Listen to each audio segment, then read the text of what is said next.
Hey guys, Kleeful here. Guess what? I'm finally getting back into making videos. Today, we get to talk about the topic I am the most qualified to talk about, Klee. I plan to cover most, if not all, of Klee, which includes her combos, cancels, and how to play her weapons and set maths, and her team comps and roles within those particular team comps. But first, before her banner comes out, or right after, depending on how things go, I want to do a brief video with no showcased math or object numbers to talk about Klee herself and the topic of should you pull her. As a very quick TLDR before we get into it, if you plan to or want to pull for Klee, because Klee is Klee, then I 100% recommend it. That's how I pulled for her to begin with, and my game experience has forever been better because of it. However, if you're looking to pull for Klee based on numbers she's capable of, her team DPS numbers, or are just looking to pull a character based on their strength, I would honestly tell you not to pull her. As to why this is, though, well, you're just going to have to watch the rest of the video. To start, who is Klee? Klee, the Spark Knight of Mondstadt, is a Pyro Catalyst 5-star ball of pure chaotic goodness that wants to be the face of the party when initially summoned. Because of this, she suffers from the common issues that any Catalyst does when on field as an auto-attacker. These issues being a lack of mobility, a reliance on charged attacks, and an overall sense of clunkiness, more so than usual on other non-Catalyst characters. This isn't the end of the world, as Klee has more cancel options than most units, providing much higher than normally available DPS, and much improved mobility, though it doesn't completely solve the mobility problem. There's also the problem that these cancels do involve both a learning curve and a higher skill or muscle memory requirement than others, but once you learn them, they're fairly easy to be consistent at. Klee, like her chaotic good nature would suggest, applies too much pyro chaotically, meaning she has the capability of applying 4 separate instances of pyro in under a second. Again, meaning it's very easy for her to quickly snatch aura when you intend for her to be a trigger, even when Xingqiu happens to be in the party. This heavily hurts her capability of being reliably able to vape, or even to be a consistent trigger, period, in other non-vape teams. This is heavily alleviated with C6 Xingqiu, but even then, that is only because Xingqiu at C6 gains a hard reset button on his Hydro application potential every third wave of sorts. As such, Klee much better suits being in a comp where she isn't enabled, but instead enables others, much like the other child that fits a similar role. However, even here, the fact that she has an 8 to 10 second selfish on-field duration every elemental burst, along with her 20-second cooldown on her elemental skill, hurts her rotation potential enough to make the total team DPS in those comps not as good as it should otherwise be. Though this is in part due to the current cryo off-field DPS potentials having 8-second or less duration abilities and 6-second skills, as compared to Changling's 10 to 14 second long burst and 12-second cooldown skill.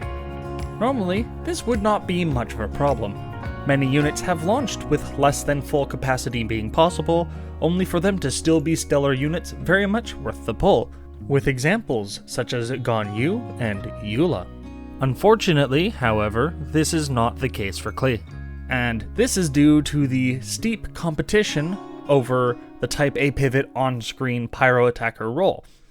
Diluc and Hu Tao both better excel in the vape DPS position, though Klee can get within a couple percent of Diluc with a C6 Xingqiu, and for pyro enabling cryo melt, both Xiangling and Bennett can do equally as well, whilst being 4 stars you can realistically actually get Constellations on.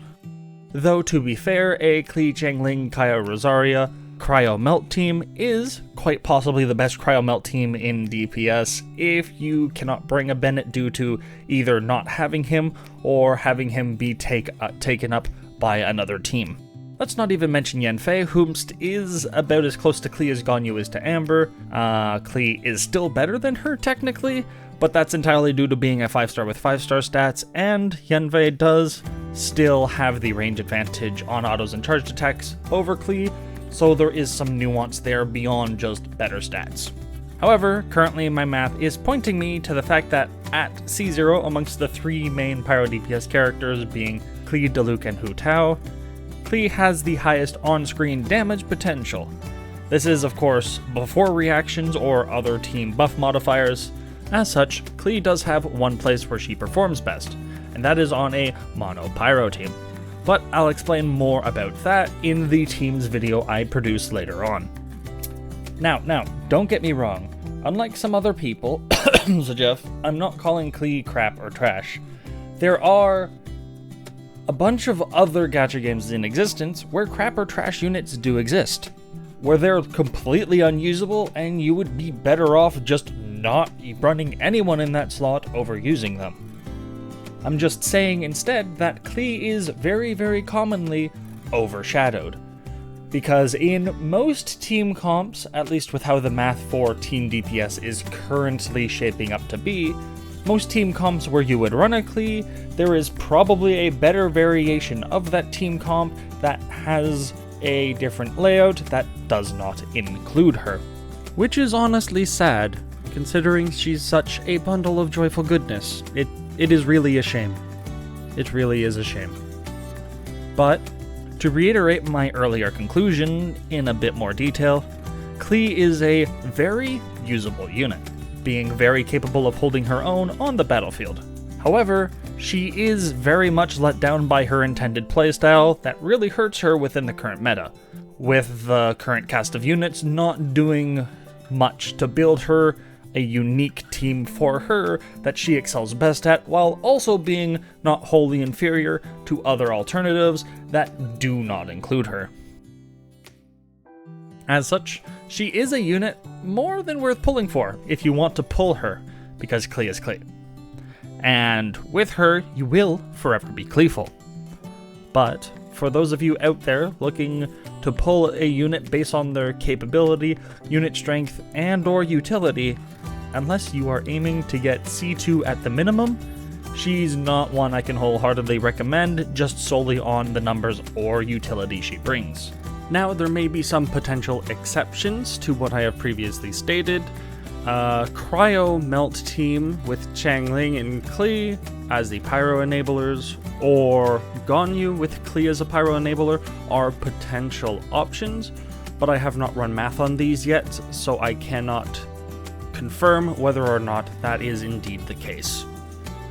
But enough about Klee, where she's good, where she's bad. Now we need to quickly get on to Klee's constellations. I want to cover them briefly for those of you who are whales, or for those of you who already have Klee and potentially want to try pulling for a constellation 1 or 2. So we will list them in a rapid-fire shotgun style approach.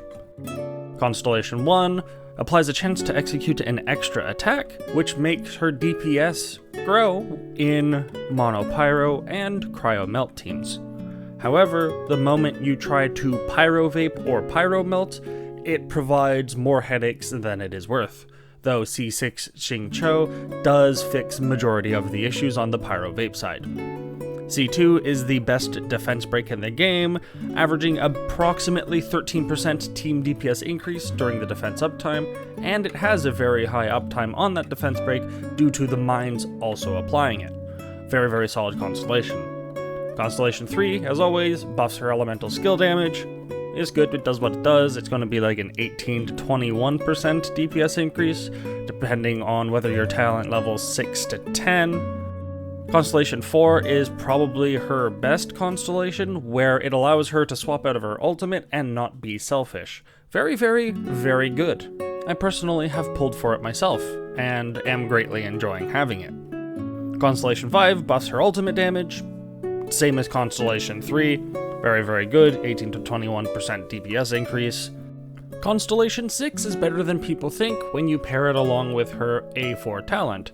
Between the two of them, she's capable of giving about 15 energy to the rest of her team members during during her selfish time as a selfish carry, heavily alleviating the battery issues her teams can potentially run into otherwise due to her lacking the capability of wanting to swap if possible. And with that, constellations are done. I think this is the end of the Klee Should You Pull Kleeful video. It is slightly a different format, trying to get back into the swing of making videos, so I do appreciate you sticking around with me during this interesting time we happen to find ourselves in, and I need to get to work on the next Klee video. I look forward to seeing you all again real soon. And remember, stay Kleeful.